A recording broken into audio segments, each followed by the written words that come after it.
Good afternoon, baseball fans, and welcome to episode 1 of season 3 of Sports Talk with Rags. And today we are joined here by the general manager and vice president of baseball operations for the Kansas City Royals, JJ Picollo. JJ, how you doing today? Doing great, Mark. Appreciate you having me on. Oh, sure, no problem. I appreciate your time, but let's start at the beginning here with your playing days here from Cherry Hill, New Jersey, to off to NC State to play for Ray Tanner, and ended up finishing up at George Mason to play for Bill Brown. Definitely two longtime college coaches. Yeah, no, I was really fortunate as an amateur player.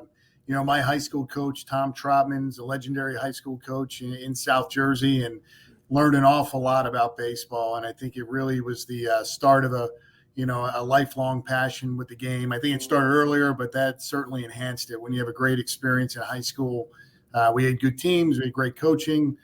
So it really pushed me to really want to pursue baseball at a higher level.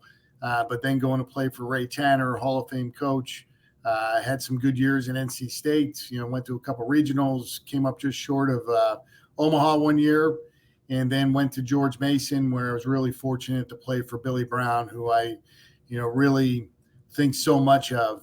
Tremendous person, really kind of gave me the confidence, a reinstalled confidence in myself as a player, and gave me great opportunity to get back on track. And we had a couple good years there. Well, one year we went to regional, and next year wasn't so good. But I was really lucky to play for those three, and taken a lot of what they've taught me over the years and have applied it. So more than anything, just the attention to detail and the passion for playing the game the right way. So I'm very thankful for that. Yes, and I see that George Mason, there in '92, won the regular season, won the conference tournament. That's when my brother and Mike Ragsdale and Adam Butler were freshmen at William and Mary. Conference tournament champs for George Mason. That was down at East Carolina, which East Carolina's baseball field is a total 180 from what it was back there in the early 90s. Yeah. Well, it was fun playing there, though. I remember games there. It was you had the jungle out in left field, and it was a raucous crowd, but a fun crowd. I remember going in there at NC State with police escorts to get in, police escorts to get out, and then had some years playing against them. And CAA at that time was really, really good. I believe one of those years they were the third ranked conference in the country, behind the SEC and the ACC, if I'm not mistaken. So really good baseball, great memories playing at East Carolina. And you're there now. It's a tremendous ballpark, but it's still, that left field, it still brings back some memories, those fans being out there in left field. Right. And after college ball, you did play a season of minor leagues, and then you got into college coaching there back again with George Mason. Yeah, no, I was really lucky. I was a backup catcher. I had 13 career at bats, and luckily I scratched out one hit, so I didn't go hitless in my career. But one for 13, and that summer I was offered an opportunity to get my master's and begin a coaching career. And the nice thing there is I was lucky again. Rob Thompson, who's now the Phillies manager, was one of the coaches on our staff and the catching coordinator for the Yankees at the time. And, you could see how great Rob was going to be. He was young at that time. You knew he was going to be a great coach. So I really enjoyed seeing them, do what they did at the end of the year here. But again, sometimes it's just, you're fortunate when you're in the right places at the right time. But Rob's become somebody I've leaned on over the years as well for advice. So, it was one quick summer, but it gave me a relationship that I maintain to this day. Right. And also with college baseball, playing in Virginia, the couple years that you were at George Mason and George Washington for assistant coaching. I mean, it's such a small world. A couple episodes ago, I had Joe Rakuya on. Yeah, I always like to joke with Joe. he's probably listening, but he always replaced me. He was always my backup. That's what I tell That's him. what he said. So, yeah, it's Great just baseball mind, though. Great right. baseball mind.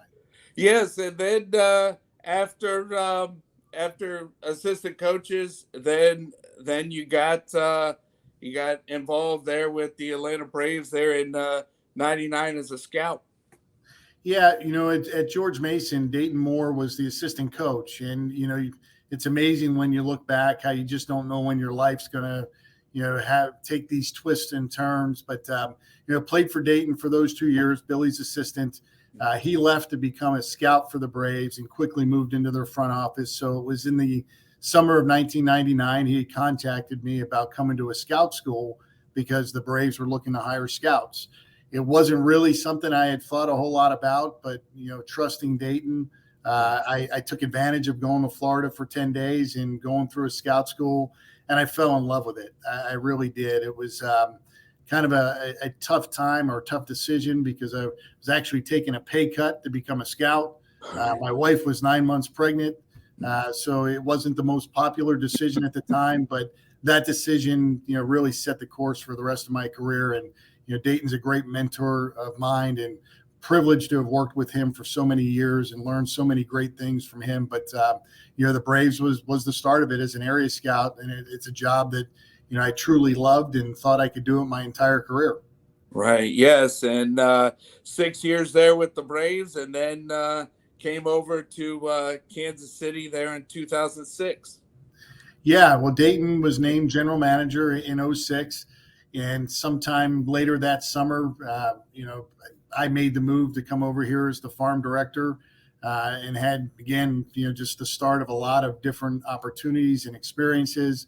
I had transitioned while in Atlanta from the scouting side to the player development side, and they had so many great coaches in their system during those years that I was blessed to have been around the Bill Fishers and the Chino Catahias and the Jim Beechams of the world.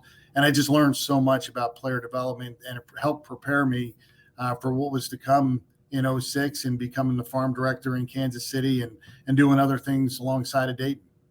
Yes, and definitely coming over in '06.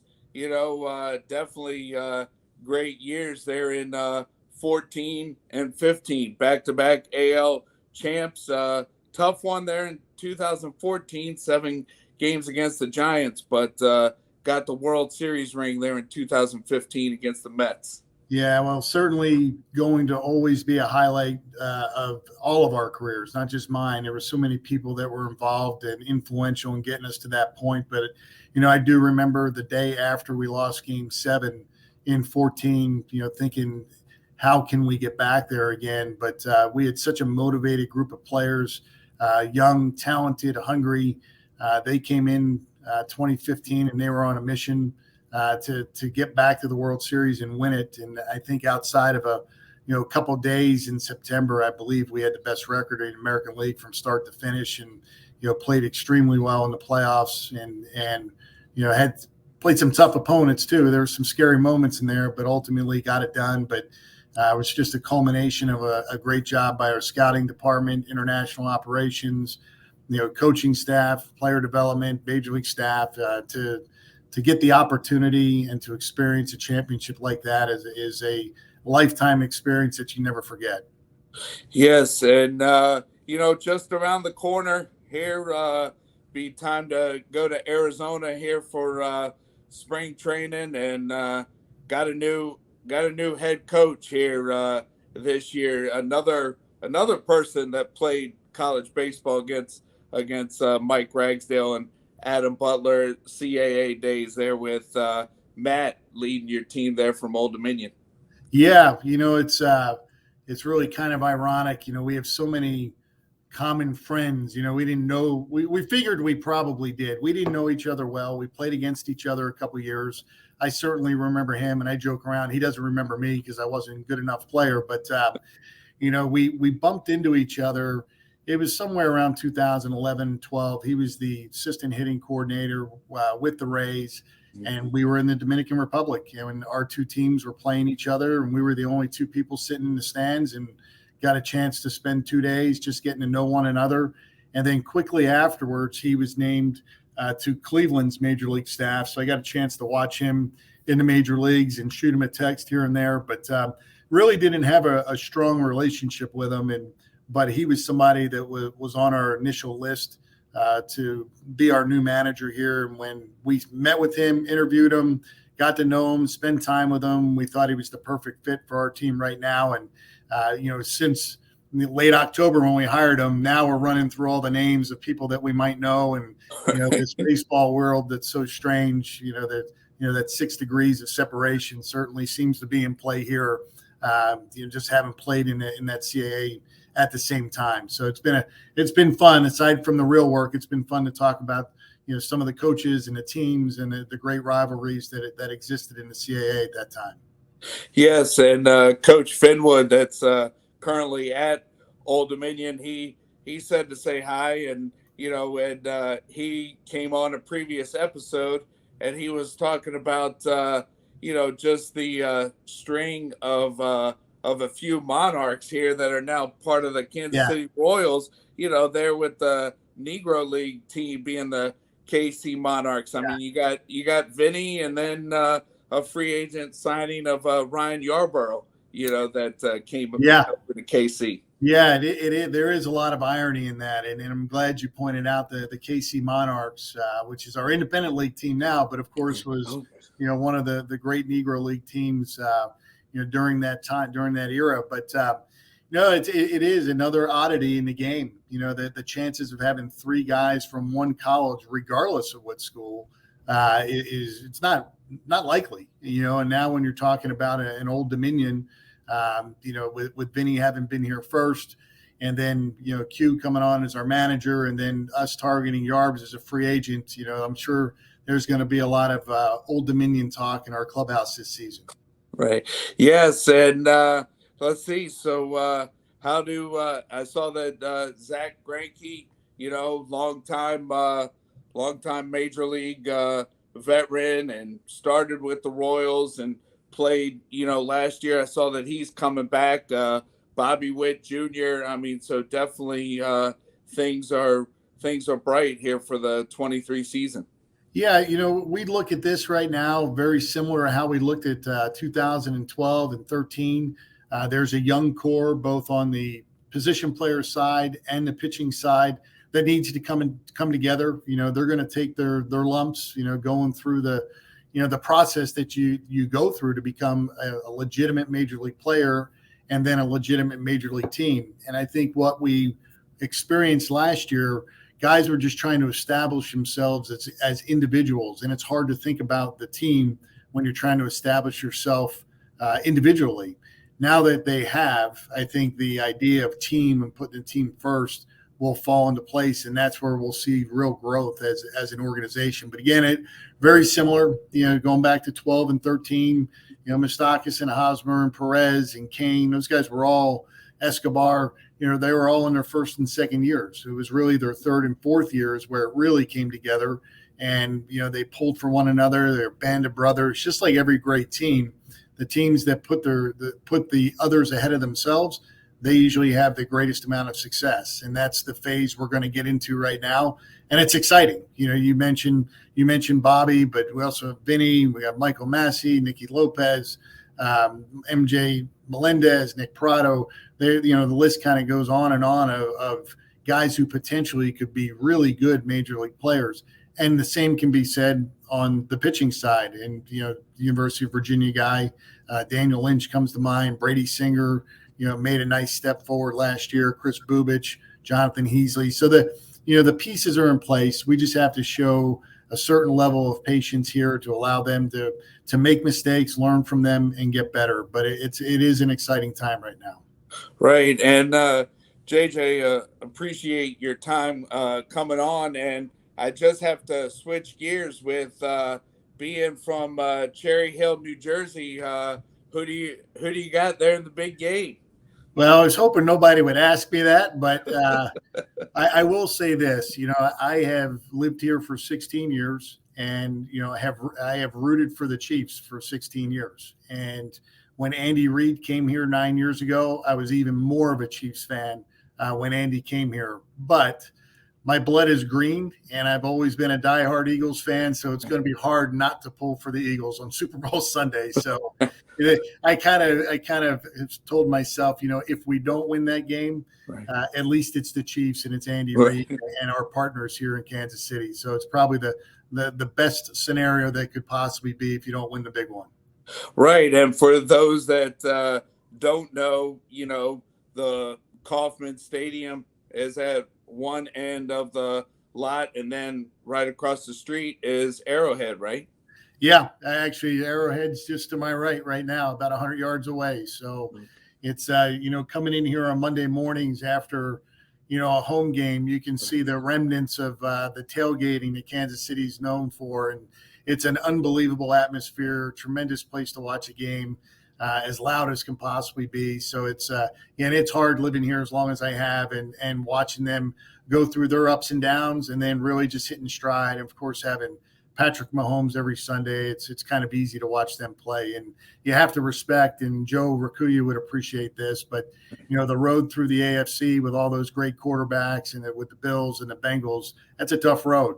But I am happy for the city. There's nothing better when a city gets united by a team winning. So we feel it here. It motivates us because we know what it was like in 14 and 15 and watching the Chiefs do it. It just brings your community together. So it's an exciting time.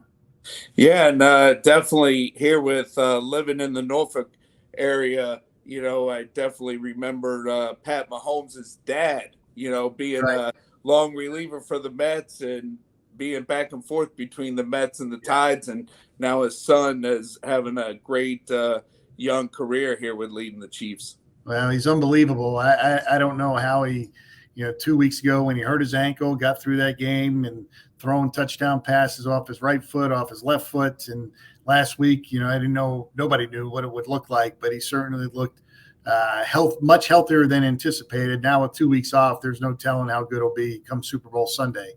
Yes. Well, Kauffman Stadium is one of the stadiums that my wife and I haven't been to, and we definitely have on the schedule to go see you guys play at Baltimore over a weekend at the beginning of the summer, and definitely have to make plans to come out to Kauffman Stadium.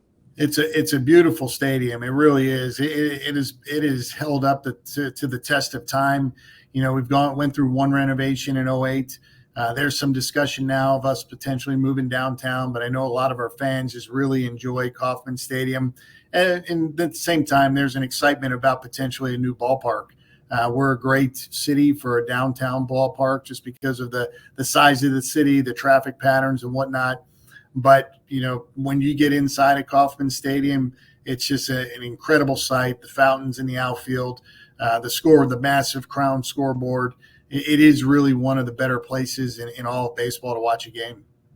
Yes, and with growing up in a military family, before we moved to southeastern Virginia, we lived in Florida, and there in the mid 80s, the Royals spring trained there at Amusement Park Boardwalk and baseball there in Haines City. But I see now, for the last good while, you guys have spring trained out in Arizona.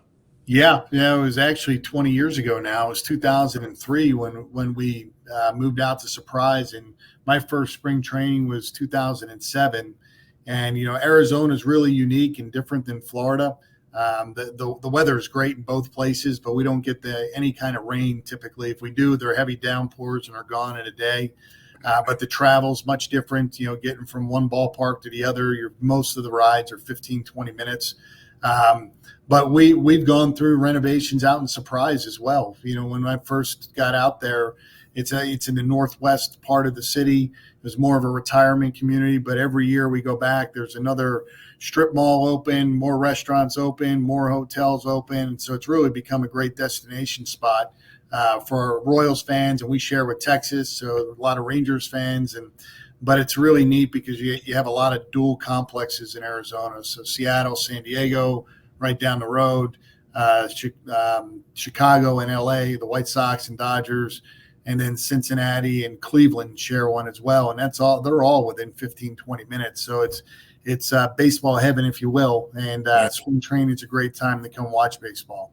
Yes. Well, JJ, good luck there to the Royals, and my wife and I, we definitely look forward here to rooting here for the Royals here in 2023. One reason is especially with knowing Matt, and we've he's come on the podcast when he was the bench coach there with the Rays. Well, I look forward to having you out here. Make sure you get in touch with us. Be happy to host you. You'll enjoy it. You'll enjoy it. It's a great town, great city, great ballpark. Okay. All right. Well, hey, I'll have to look for a point here and I'll definitely be in touch. So thanks again for coming on, and good luck there to the Royals this year. Thank you. I appreciate it. Enjoy the season this year. All right. So that does here to kick off season 3. Here we had JJ Picollo here on with talking Royals baseball. All right. Well,